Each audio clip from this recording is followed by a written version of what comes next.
જય શ્રી કૃષ્ણ। આજે આપણે રવાના ઉત્તપમ બનાવશું। એના માટે રવો લઈ લીધો છે, એને છાશમાં પલાળીને અડધી કલાક રહેવા દીધો છે।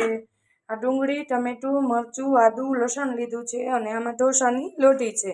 એની અંદર આપણે ઉત્તપમ ઉતારશું।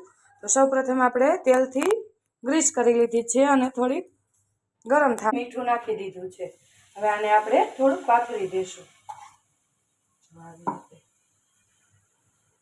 તમારે જાડું રાખવું હોય તો આ બહુ જ ક્રિસ્પી અને સરસ થાય છે। હવે એની અંદર આપણે આ કાંદા, ડુંગળી અને મરચું, ટમેટું એ નાખી દઈશું। ડુંગળી, ટમેટું, મરચું અને એડ કરી અને એને ઢાંકણ ઢાંકી અને આપણે રહેવા દઈશું। જો આવી રીતે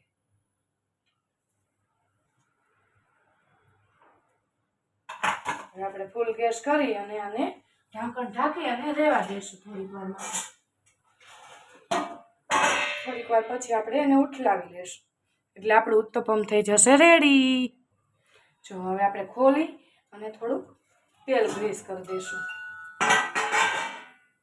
હવે આ જો થોડું થોડું ચડી જાય એટલે આપણે એના થોડું થોડું તેલ પણ એડ કરશું। આપણે આવી રીતે બધા જ પેપર કરી લઈશું।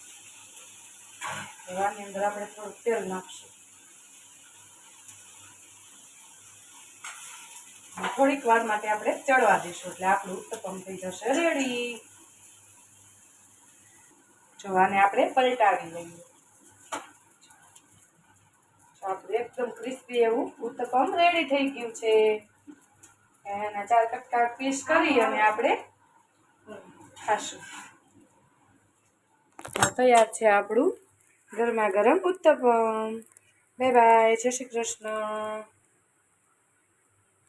આપણે બધા જ પેપર તૈયાર કરી લીધા છે ઉત્તપમના। જો આપણા તૈયાર છે ઉત્તપમ સરસ મજાના। બાય બાય ગાઈસ, જય શ્રી કૃષ્ણ। મારી ચેનલને લાઈક કરજો।